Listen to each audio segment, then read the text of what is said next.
الرحمن الرحیم۔ ارشاد قمریہ کی 67ویں مجلس 67 مجلس میں ہم لوگ آگے بڑھ رہے ہیں، اور کل ہم لوگوں نے دیکھا تھا کہ یہ مجلس اولیاء اللہ کے واقعات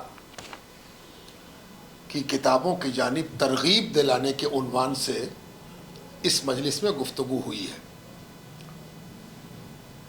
اور اس مجلس کا پہلا حصہ جو کل گزرا، جس میں شریعت سے طریقت کا تعلق، طریقت سے شریعت کا معاملہ، اور جو لوگ طریقت کے دعوے دار ہیں ان کا شریعت سے کیسا تعلق ہونا چاہیے، یہ ہم لوگوں نے دیکھا تھا۔ اب بات آگے بڑھی اور فرماتے ہیں کہ بعد ازاں مخاطب با کمترین شدہ فرمودن دری ولا کدام کتاب می خانی۔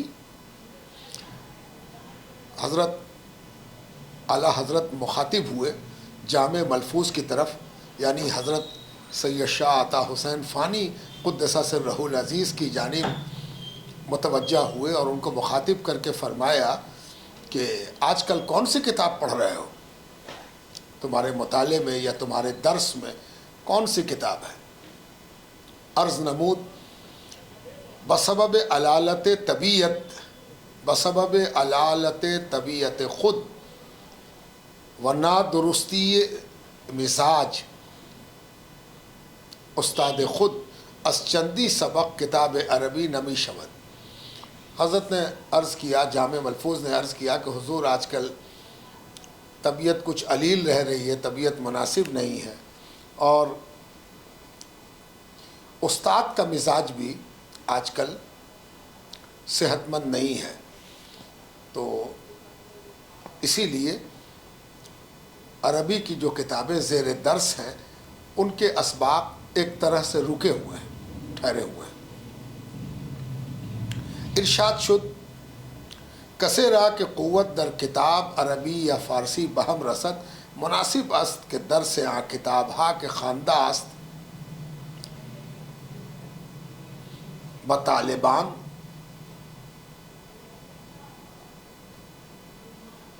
دہد۔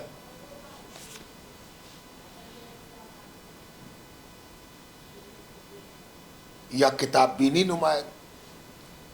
مفہوم یہ کہ اگر کسی کو عربی اور فارسی کی کتابیں مہیا ہوں، موجود ہوں، اس کے پاس ہوں، تو مناسب یہ ہے کہ اس کتاب پر توجہ رکھے، پڑھتا رہے، مطالعے میں رکھے، نظر سے گزارتا رہے، اور اگر ان کتابوں کو پڑھ لیا ہے تو کسی دوسرے طالب علموں کو دے دے تاکہ ان کو بھی اس کتاب سے استفادے کا موقع ملے۔ یہ اس دور کی بات ہے جب اتنی فراوانی سے کتابیں نہیں ہوتی تھیں اور ہر جگہ کتاب موجود نہیں ہوتی تھی۔ آج کل تو ہارڈ بک کے علاوہ سافٹ بک اتنی ہے کہ نیٹ پر کتابیں شاید اتنی ارزانی کتابوں کی کبھی نہیں تھی۔ اور یہ بھی ایک بڑی بات ہے کہ کل کتابوں کے طالب علم کتابوں سے استفادے کے لیے ترستے تھے کہ کتاب تک کیسے پہنچا جائے، اور ان کی یہی لگن ان کو کتابوں تک پہنچا دیتی تھی۔ آج کا معاملہ یہ ہے کہ کتابوں کی کثرت ہے، طالب علم کی قلت ہے۔ کل طلباء کی کثرت تھی، کتابوں کی قلت تھی، آج کتابوں کی کثرت ہے، طلباء کی قلت ہے۔ تو حضرت نے فرمایا کہ اگر کتابیں پڑھ لی گئی ہیں تو اچھا ہے کہ درسی کتابیں ان طلباء کو دے دی جائیں جو ابھی زیر درس ہیں یا جن کو کتابوں کی حاجت ہے، تو اس سے دو فائدہ ہوگا، تم بھی فائدہ اٹھا سکے، دوسرے کے لیے بھی صدقہ جاریہ بنے گی، اس کو بھی پڑھنے کا موقع ملے گا۔ یا کتاب بینی نمائد، یا پھر تم ایسا کرو کہ اگر جو کتابیں درس میں مکمل ہو چکی ہیں ان کے علاوہ مطالعے کو وسیع کرو اور کتابوں پر نظر دوڑاؤ، کتاب پڑھنے کا شوق پیدا کرو، تاکہ کیا ہو، قوت او روز بروز رو بترقی نہاد، تاکہ مطالعہ کرنے والے کو روز بروز مطالعے کی وجہ سے علم میں اور یقین میں اضافہ ہو، ترقی ہو۔ عرض داشت کہ کمترین را ب کتاب بینی دلچسپی نمی شود. اب کس مخلص لوگ ہیں کہ اپنا حال چونکہ شیخ کے سامنے بیان کر رہے ہیں اور اس کتاب کو جمع کرنے والے اپنی بات بھی اپنے اندر کوئی بات محسوس ہوتی ہے کہ اصلاح کے لائق ہے تو اس کو چھپاتے نہیں ہیں. اس کتاب میں خود اس کتاب میں اپنی کتاب میں یہ لکھ دیتے ہیں کہ ہم کیسے ہیں اور ہم کو کیا حال ہے. اس سے پتہ چلتا ہے کہ ان لوگوں کا ظاہر اور باطن دونوں ایک طرح کا تھا. اتنی بڑی شخصیت جامع ملفوظ کی وہ کہتی ہیں کہ اس کمترین نے عرض کیا کہ حضور کتاب بینی کی طرف میری دلچسپی نہیں ہوتی ہے، کتاب پڑھنے کی طرف، کتاب کے مطالعے کی طرف دلچسپی میری نہیں ہوتی ہے. فرمودن اول کتاب قصہ حکایات باید دید. جس کو ایسا ہو کہ دلچسپی پیدا نہ ہو وہ کیا کرے کہ شروع میں ایسی کتابیں پڑھے جس میں واقعات ہوں، حکایات ہوں، قصص ہوں، ان کی طرف توجہ کرے. یہ اللہ رب العزت کی سنت بھی ہے، اسلوب بھی ہے.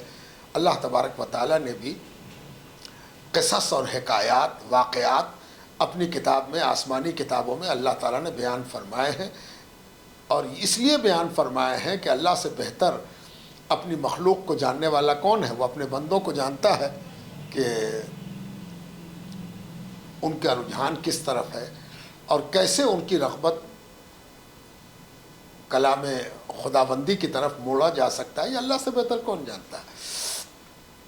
اور اسی پر عمل کرتے ہوئے حضور پاک علیہ السلام بھی اپنی نشستوں میں واقعات سناتے تھے، نبیوں کے واقعات، گزشتہ امتوں کے واقعات، اس گزشتہ صلحہ کے واقعات بیان فرماتے تھے. یہاں تک کہ قرآن اور حدیث کے بارے میں کفار کا یہ کہنا کہ اللہ اساطیر الاولون، یہ تو اگلوں کا قصہ ہے، کہانی ہے، یعنی جس سے رغبت ہوتی ہے اسی کو انہوں نے عنوان بنایا اس کے تنکیر کے لیے. یعنی اگر قصہ کہانی نہ ہو تو بھاگ کھڑے ہوں، اور قصہ کہانی ہو تو کہیں کہ تو قصہ کہانی ہے. کسی حالت میں چین نہیں ہے.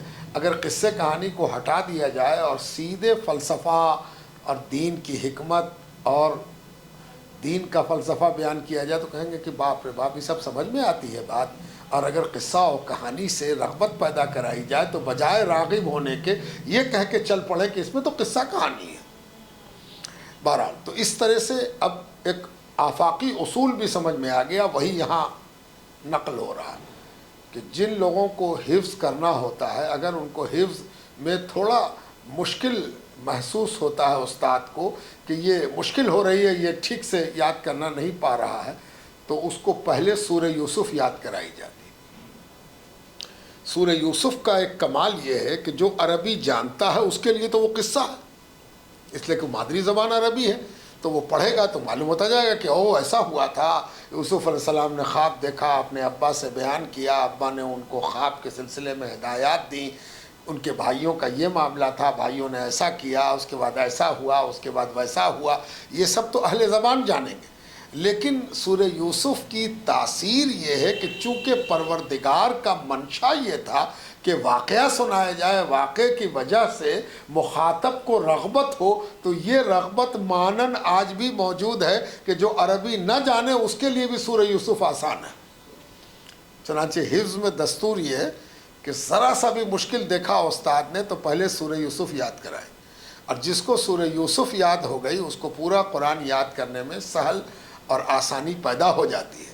تو یہاں پر جو حضرت نے کہا کہ اول کتاب قصہ حکایات باید دید، پہلے چاہیے کہ تم کو واقعات، قصص اور حکایات کی چیزیں پہلے پڑھو تاکہ تمہاری طبیعت کتاب بینی کے طرف مائل ہو اور جم جائے، ٹھہر جائے، طبیعت کو قرار حاصل ہو، کتاب میں ایک لذت پیدا ہو، کتاب میں ایک خاص قسم کی جاذبیت تمہارے اندر پیدا ہو جائے. بعد ازاں کتاب مسائل فقہی تا دران رفتہ رفتہ عادت گردد.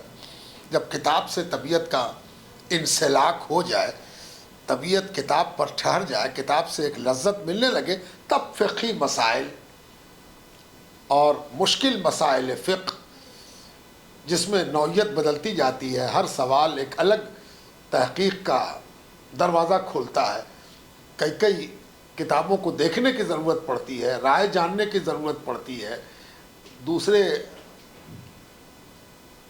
فتاوے کی کتابیں دیکھنے کی ضرورت پڑتی ہے. یہ سب اس کے بعد رکھو تاکہ طبیعت جب کتاب سے جم جائے تو پھر جو کتاب سامنے آئے گی اس کو پڑھنے میں آسانی ہو. رفتہ رفتہ عادت گردد مطلب بحصول انجامن، اور نتیجے میں کتاب سے جب رغبت ہو جائے گی تو پھر حصول مطلب کا حصول آسان ہو جائے. اے عزیز، قصص و حکایات بزرگان دین شنیدن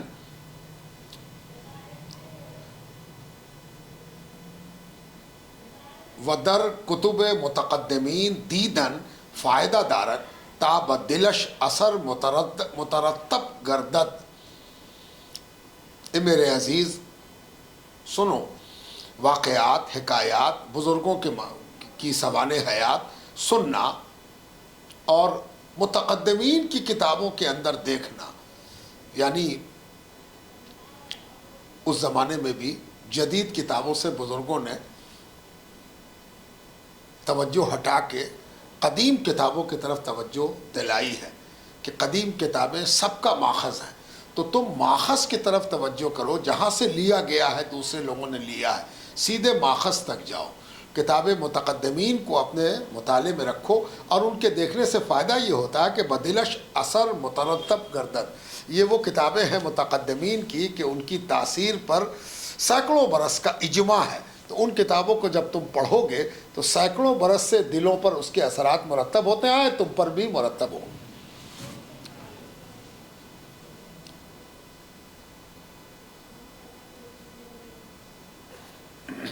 وہ مبتدیرہ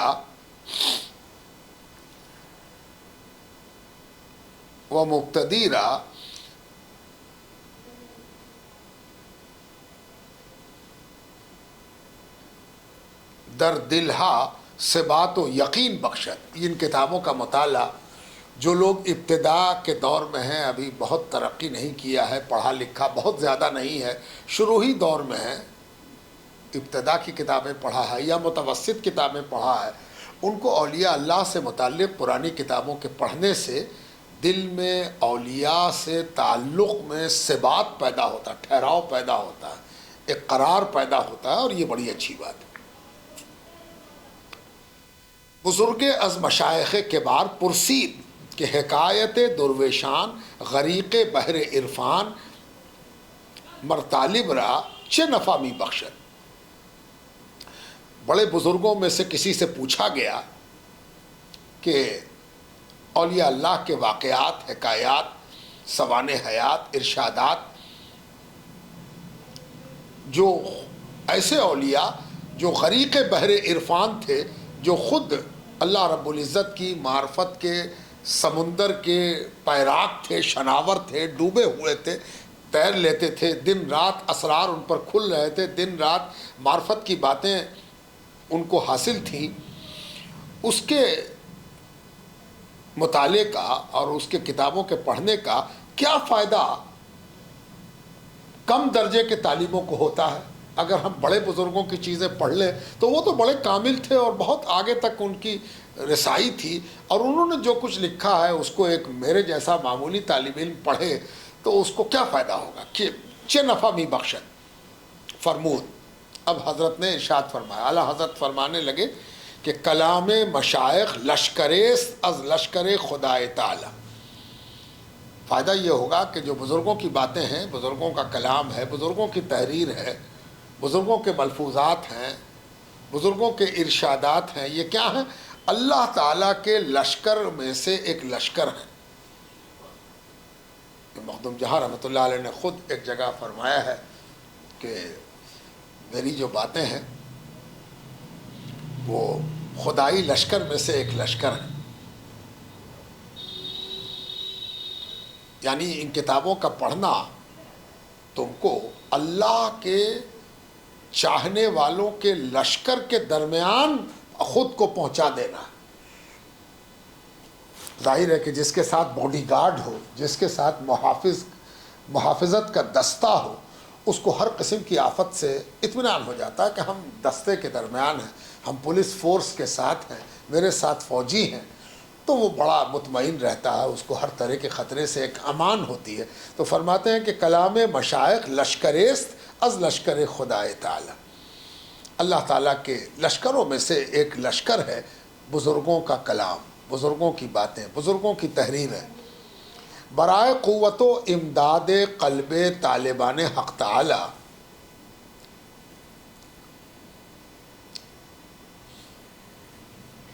در شان پیغمبر علیہ السلام در کلام مجید میں فرمائے۔ اللہ تعالیٰ انہی باتوں کی طرف اشارہ کرتے ہوئے کلام مجید میں ارشاد فرماتا ہے کہ نقص علیک من انباء الرسل ما نثبت بہ فؤادک۔ ہم نے جو اس اللہ تعالیٰ ارشاد فرما رہا ہے کہ اس کتاب میں ہم نے جو گزشتہ رسولوں کی باتیں نقل کی ہیں، انبیاء کی حکایات بتائی ہیں، انبیاء کے واقعات نقل کیے ہیں، تو اس کے پیچھے مقصد اور مراد یہ ہے ما نثبت بہ فؤادک، تاکہ تمہارا دل ان باتوں کو سننے سے اللہ کی جانب ٹھہر جائے، قرار پا جائے، قرار اختیار پا جائے۔ اللہ تبارک تعالیٰ کی راہ میں چلتے ہوئے جو سختیاں ہیں، جو مشکلات ہیں، کفار و مشرکین کی جو گالیاں ہیں، دشنام ترازیاں ہیں، دشمنیاں ہیں، جنگ ہے، سختی ہے، پریشانی ہے، بھوک ہے، تنگی ہے، ان چیزوں سے لڑنے کے لیے کیا چیز چاہیے؟ تو ان چیزوں کے برداشت کرنے کے لیے، صبر پیدا ہونے کے لیے، استقامت کے لیے یہ ضروری ہے کہ تم کو پہلے کے انبیاء اور ان کی امتوں اور ان کے صلحاء کے واقعات سنائے جائیں، تاکہ ان کی پریشانیوں کو سن کر تم کو اپنی پریشانی سے مقابلہ کرنے کی طاقت اور استقامت اور صبر پیدا ہو۔ اسی لیے کہا مَنُثَبِّتُ بِهِ فُؤَادِكَ، تاکہ تمہارا دل جو ہے ہم ٹھہرا دیں اس چیز پر جو اللہ کو پسند ہے۔ غرض از قصہ و حکایات انبیاء و رسولہ علیہ السلام خداوند تعالی را بقرآن بر حضرت نبی نا محمد علیہ السلام نازل کردن ہمین بود، یعنی قرآن میں جو واقعات بہت سے نقل ہوئے انبیاء کے، رسولوں کے، صلحاء کے، اس کے پیچھے بھی اللہ تبارک تعالیٰ کا مقصد یہی ہے کہ اس کو پڑھنے والے، اس کو بار بار پڑھنے والے، اس پر غور و فکر کرنے والے اور اس کو دل کی گہرائی سے مطالعے میں رکھنے والے کا دل استقامت کے ساتھ دین پر نافذ ہو جائے، تا اونچے ذلت و لغزش با انبیاء سابق پیدا شد ازاں آگاہ شود۔ اور اس سے یہ بھی پتہ چلے گا کہ انبیاء اور رسولان گرامی اپنے حیات مبارکہ میں اگر کہیں پر انہوں نے کوئی فیصلہ لیا ہے اور اس فیصلے پر اللہ تبارک و تعالیٰ نے اپنی مشیت کا اظہار کیا ہے، تو اس سے تم کو بھی یہ انداز ملے گا کہ کب کن حالات میں کیسا فیصلہ لینا چاہیے، کس طریقے سے کسی منزل کو اختیار کرنا چاہیے، اس کا بھی پتہ چلے گا۔ اور یہ بھی معلوم ہوگا کہ انبیاء سے اگر کوئی ذلت ہو گئی ہے، کوئی ایسی بات ہو گئی جس میں بظاہر ایسا لگتا ہے کہ انبیاء بھول گئے، انبیاء سے کوئی ذلت ہو گئی، جو ایک خاص اصطلاح ہے کہ انبیاء اگر کسی چیز میں پھسل جاتے ہیں تو ان کے لیے ایک شرعی اصطلاح ہے ذلت۔ تو ذلت میں اگر انبیاء کے لیے کوئی ایسی چیز نظر آئی تو اس سے تم کو یہ سبق ملے گا کہ بڑے بڑے بھی ایسے معاملات سے گزرے ہیں، تو تم کو کبھی تکبر اور غرور پیدا نہیں ہوگا اور عاجزی اور انکساری پیدا ہوگی، اور انبیاء کے مرتبے سے اور عقیدت پیدا ہوگی کہ یہ کتنے بڑے لوگ تھے کہ اللہ تبارک و تعالیٰ نے ان کو کس طرح سے معصوم بنایا تھا اور ان کی حفاظت فرمائی تھی، اور ان کی ذلت کو بھی آنے والی قوموں کے لیے ایک ایسی دلیل بنا دیا تھا کہ انبیاء نہ صرف صلاح اور فلاح کے راستے میں ہمارے امام ہیں بلکہ ذلت کے راستے میں بھی امام ہیں، تاکہ ہم کو کسی بڑی غلطی سے بچنے کی صحیح رہبری اور رہنمائی کر سکیں۔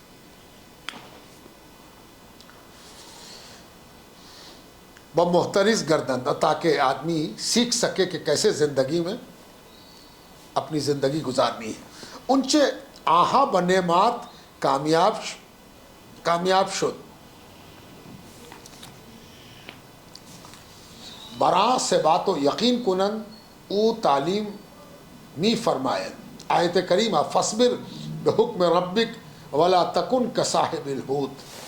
اللہ تبارک تعالیٰ نے قرآن میں ارشاد فرما دیا ہے، اسی تعلیم کے تحت یہ فرمایا کہ فصبر، جمے رہو، ٹھہرے رہو، برداشت کرو، مقابلہ کرو کس چیز کا؟ اللہ تبارک تعالیٰ کے حکم کو اپنے اوپر دیکھتے ہوئے اس سے راضی رہو۔ یعنی کبھی کوئی آزمائش ہو تم سے، کبھی کوئی پریشانی میں پڑ جاؤ، کبھی کچھ دقت میں ہو جاؤ، تو یہ مت سمجھو کہ اللہ تبارک تعالیٰ نے تمہیں وہ پریشانی دی ہے۔ انبیاء نے بڑی بڑی پریشانیاں جھیلی ہیں، اللہ کے حکم سے راضی رہے ہیں۔ تم کیا سمجھتے ہو تم اپنے کو اتنا چہیدہ بنا لیے ہو کہ تم سے کوئی امتحان ہی نہیں ہو؟ جب بڑے بڑوں سے امتحان ہوا ہے تو تم سے بھی ہوگا امتحان، ان کے مقابلے میں تمہارا امتحان بہت کم ہے۔ یہ تب تم کو پتہ چلے گا جب ان کے امتحان کے بارے میں تم پڑھو اور جانو اور سمجھو، تب لگے گا کہ ان کا امتحان تو بہت بڑا تھا، ہم تو بہت معمولی ہیں۔ ولا تکن کصاحب الحوت، حوت کہتے ہیں مچھلی کو، اور صاحب الحوت کہتے ہیں یونس علیہ السلام کو۔ یونس علیہ السلام کے ساتھ مچھلی والا جو واقعہ ہوا، اس کو جب تم پڑھو گے تب تم کو پتہ چلے گا کہ کیسی آزمائش اور ابتلا سے یونس علیہ السلام گزرے، کیا معاملہ ہوا۔ اور جہاں یہ پتہ چلے گا کہ یونس علیہ السلام پر یہ مصیبت آئی، وہیں تم کو یہ بھی یقین آ جائے گا کہ پروردگار ناممکن کو بھی ممکن کرتا ہے۔ اتنی بڑی مچھلی کا نگل جانا، اس کے بعد تو کوئی سوال ہی نہیں اٹھتا، سب کچھ ختم ہو گیا۔ اور اس مچھلی کے پیٹ سے صاحب حوت کا باہر آ جانا، یہ کتنی بڑی بات ہے۔ یعنی اس واقعے سے جہاں یہ پتہ چلے گا کہ یونس علیہ السلام آخر وہ کون سی بات تھی جس سے اتنا بڑا امتحان یونس علیہ السلام کا ہو گیا، ایک پہلو۔ دوسرا پہلو یہ کہ بڑے سے بڑے امتحان کے بعد بھی نبی کا استقامت کا پیر ڈگمگایا نہیں، ثبات قدمی رہی، نتیجے میں اللہ کی مدد پہنچی۔ اور یہ ناممکن تھا کہ کوئی مچھلی کے پیٹ میں جا کے اور واپس نکل کے چلا آوے، اور نکل کے وہ باہر آ گئے۔ تو اگر ابتلا بھی تم کو سبق دے گی، اور ابتلا سے آزادی اور مہربانی بھی تم کو سبق دے گی۔ مراد صاحب حوت بحضرت یونس پیغمبر علیہ السلام است، اور صاحب حوت سے حضرت یونس علیہ السلام مراد ہیں، تو بات ہوئی گئی۔ کمترین عرض داشت کہ نافرمانی از حضرت یونس علیہ السلام چه بوقوع آمدہ بود۔ اس کمترین نے، اس جامع ملفوظ نے عرض کیا کہ حضور ایک بات سمجھ میں نہیں آئی کہ یونس علیہ السلام سے وہ ایسی کون سی بات واقع ہو گئی تھی، کون سا ایسا معاملہ ان کے ساتھ ہو گیا تھا کہ اللہ تعالیٰ نے ان کے ساتھ ایسا ابتلا اور آزمائش کا معاملہ کیا؟ کیا ہو گیا تھا ان سے، کون سی بات ہو گئی تھی؟ فرمودن چند سال حضرت یونس پیغمبر علیہ السلام خلق را دعوت کردہ ایمان نیا بردن۔ یونس علیہ السلام نے کئی برس تک لگاتار اپنی امت کو تعلیم دیا، درس ایمان دیا، کفر و شرک سے روکا، گناہوں سے روکا، اللہ کی طرف بلایا، برسا برس محنت کرتے رہے، لیکن ان کی امت ایمان نہیں لائی۔ ان کی امت لگاتار اپنے نبی کی اہانت اور ان کو ٹھکراتی رہی۔ پس از حضرت باری تعالی حضرت یونس علیہ السلام عذاب خواستن، یونس علیہ السلام نے تنگ آ کر، عاجز آ کر اللہ رب العزت کی بارگاہ میں اپنی امت کے لیے عذاب کی بد دعا فرمائی، عذاب کے لیے کہا کہ پروردگار یہ سدھرنے والے نہیں ہیں، اب تو ہی ان سے نپٹ۔ او تعالیٰ وہی فرستاد، اللہ تعالیٰ کی جانب سے یونس علیہ السلام پر وحی آئی، ہر گاہ وقت عذاب خواہد شد خواہم فرستاد۔ تم کو جو کام دیا گیا تم اپنا کام کرو، یعنی تم تبلیغ و دعوت کا کام کرتے رہو، لوگوں کو بھلائی کی طرف بلاتے رہو۔ عذاب کا معاملہ ہم جانتے ہیں، ہم کو جب عذاب دینا ہوگا تو ہم عذاب بھیج دیں گے، تم اس کی فکر نہ کرو۔ یعنی نبی کے مقام کے لیے یہی بہتر ہے کہ وہ یہ جان کے کام کرتا رہے کہ اللہ تبارک و تعالی ہر چیز سے واقف ہے، وہ سب دیکھ رہا ہے، ہم کتنا تھکے ہیں، امت نے ہم کو کتنا ستایا ہے، یہ بات ہمیں کیا کہنا ہے، وہ تو سب معلوم ہے۔ بقول حضرت ابراہیم کے کہ جبرائیل علیہ السلام نے پوچھا کہ آپ کو آگ میں ڈالا جا رہا ہے، حل لک حاجہ، کوئی حاجت بھی ہے آپ کو؟ تو انہوں نے کہا کہ حاجت تو ہے لیکن آپ سے نہیں ہے، یعنی جس سے حاجت ہے وہ دیکھ رہا ہے کہ آگ میں ہم ڈالے جا رہے ہیں۔ تو اس کو معلوم ہے نا کہ ہم آگ میں ڈالے جا رہے ہیں، تو ہم حاجت کہیں کہ سیاب سے کہا کو کہیں، جس کو معلوم ہی ہے وہ سب جان رہا۔ یہاں پر کیا ہوا کہ وہی کہتے ہیں کہ وقت عذاب خواہد شد خواہم فرستاد، جب عذاب آج کا وقت ہو جائے گا عذاب بھیج دیا جائے گا، عذاب بھیج دی اللہ رب العزت کی جانب سے، عذاب کی گھنٹی بج جائے گی۔ حضرت یونس تعجیل بخواستن عذاب کردن، حضرت یونس علیہ السلام نے انہوں نے اجلت چاہی کہ نہ اب عذاب ان پر آنے ہی چاہیے، اب عذاب میں تاخیر نہیں ہونی چاہیے، اس لیے کہ انہوں نے اتتا کر دیا ہے، تیری بندگی کی طرف ان کا رجحان نہیں، اور تیرے نبی کی اہانت میں انہوں نے کوئی کسر نہیں چھوڑی۔ وقت نشدہ بود خشم کردہ بلا حکم ربانی الشہر بیرون شدن، ابھی وقت تو ہوا نہیں تھا عذاب کا، اللہ رب العزت کی مشیت عذاب کے لیے ابھی مقررہ وقت تک نہیں پہنچی تھی۔ انہوں نے عذاب کا امکان کر کے کہ اب عذاب آ ہی جائے گا، اب عذاب آیا، اب عذاب آ کے رہے گا، اور انبیاء جانتے ہیں کہ جب عذاب آتا ہے تو اس زمین پر رہنا خود کو عذاب کے چپیٹ میں ڈالنا ہے۔ اسی لیے جب بھی کسی نبی کی امت پر عذاب آیا ہے تو نبی کو یہ وحی کی گئی ہے کہ آپ اس زمین کو چھوڑ کے ہٹ جائیے، یہاں سے ہٹیے، یہاں سے نکل جائیے۔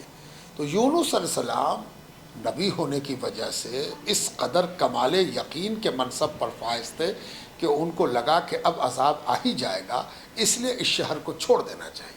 اس شہر کو چھوڑ دینے سے مفہوم یہ نکلا کہ نبی نے گویا عذاب کی بات کر کے یہ مان لیا کہ عذاب آ ہی جائے گا۔ انہوں نے یہ انتظار نہیں کیا کہ پروردگار کی جانب سے یہ وحی آئے کہ اے یونس اب اس زمین کو چھوڑ کے ہٹو۔ یہ وحی آنے سے پہلے امکان وحی کی وجہ سے ہٹ گئے۔ تا بکنارے دریا رسیدن، اور اس قوم کو، اس جگہ کو، اس ملک کو چھوڑ کر کے انہوں نے دریا کا رخ کیا یا سمندر کا رخ کیا، اس طرف بڑھ گئے تاکہ جتنا جلدی ہو سکے اس سرزمین سے دور ہو جائے، سمندر کے قریب ساحلی علاقے کی طرف چلے گئے۔ او تعالی می فرمایت آیت کریمہ اذ ابق الی الفلک المشحون، اللہ تبارک تعالیٰ نے گویا یہ ارشاد فرمایا کہ اب تم کشتی پر سوار ہو جاؤ گے، ان کو چھوڑ کر کے اب تم کشتی کے راستے سے ان سے دور ہونا چاہتے ہو، اتنا دور ہو رہے ہو اور کشتی پر سوار ہو رہے ہو، یا کشتی میں جا کر کے اپنے لیے سہارا یا اپنے لیے مقام تلاشو گے، تو دیکھو کیا ہوتا، پس در کشتی نشست، جا کے کشتی میں بیٹھ گئے کہ جتنا جلدی ہو سکے اس سے دور ہو جا۔ اب سمندر سے کشتی بھی ہم کو لے جا کے اور دور پہنچا۔ وسح شبان روز کشتی روان شد، اور 3 دن رات کشتی چلتی رہی۔ کتنا لمبا وہ سمندر تھا، کوئی دوسرا ساحل کتنے دور تھا۔ روان شد بروز چہارم بنصف النہار تاریکی پیدا شد، چوتھا دن آیا تو دن کے وقت میں، دوپہر کا وقت تھا، ایک دم ٹہی دوپہر تھی، سورج سر کے اوپر تھا کہ کیا ہوا، تاریکی پیدا شد، سمندر پر عجیب طوفان آیا، اندھیرا چھا گیا، ایک دم گھوپ اندھیرا ہو گیا۔ دران تاریکی ماہی کلان سر بر آورد، کشتی را از روانگی باز داشت۔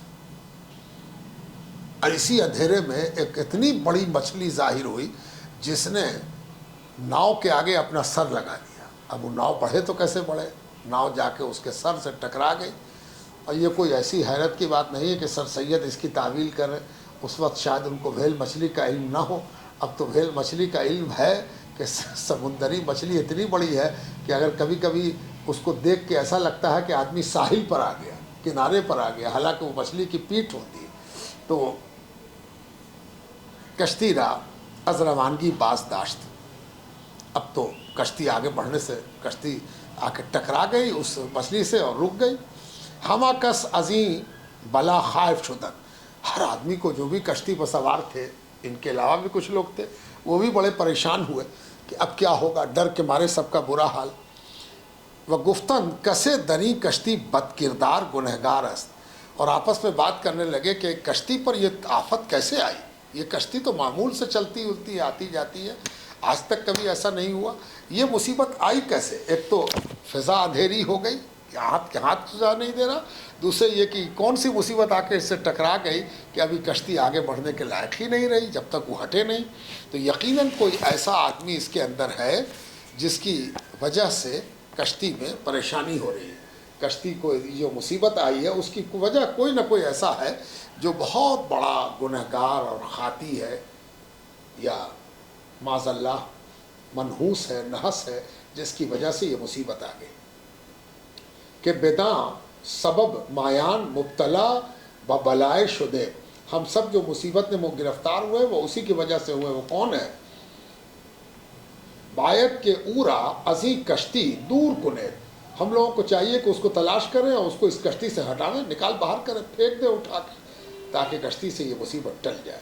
حضرت یونس علیہ السلام گفتن کہ ماں گنہگار ہستے نافرمانی خداوند خود کردائے، جہاں سب لوگ دوسرے کے گناہ کی فکر میں لگے ہوئے تھے، اللہ کا نبی اس مصیبت کو دیکھ کر اپنے احتساب میں لگا ہوا تھا۔ یونس علیہ السلام کو وہاں پر اپنے منصب نبوت سے یہ کیفیت پیدا ہوئی کہ ارے کہیں ہم نے تو بغیر وحی کے زمین کو چھوڑا ہے اور یہ فیصلہ لے لیا کہ اب عذاب آ ہی رہا، ہم کو ہٹ جانا چاہیے۔ یہ سب جو کچھ ہم نے کیا یہ اپنی دانش سے کیا، اپنی عقل سے کیا، اپنی فہم سے کیا، اور نبی کہتے ہی ہیں اس کو جو اپنی فہم پر اللہ کی مشیت کو غالب رکھے۔ تو مشیت الہی کی فکر ہم کو کرنی چاہیے تھی، ہم نے اپنی دانشوری سے یہ فیصلہ لے لیا شاید یہ میرا گناہ ہے، دوسروں کے لیے یہ گناہ نہ ہو کہ حفظ ما تقدم میں ایسا کیا ہو، لیکن نبی کے لیے حفظ ما تقدم کوئی چیز نہیں ہے، جس کے حفظ کا وعدہ اللہ نے کر لیا ہو اس کو خود حفاظت کرنے کی کیا ضرورت ہے؟ تو کہیں یہ ہم سے تو نہیں قصور ہو گیا، کہیں ہم سے تو کوئی غلطی نہیں ہو گئی، کہیں ہم تو قصوروار نہیں ہیں۔ یہ یونس علیہ السلام کے اندر یہ کیفیت، اور نبی کی کیفیت امت سے اس کی کیفیت کا کوئی مقابلہ نہیں ہے۔ نبی جب بھی کسی کیفیت میں کسی احساس میں مبتلا ہوتا ہے تو پوری امت میں کوئی ایک شخص بھی ایسا نہیں ہوتا جو نبی کی اس کیفیت کو کما حقہ سمجھ سکے اور اس کا مقابلہ کر سکے۔ نبی نبی ہے۔ اب نبی پر جو یہ کیفیت طاری ہوئی گفتند کہ ماں گنہگار ہستم اور نافرمانی خدائے خود کردہ، آہارا گفتہ تو بیک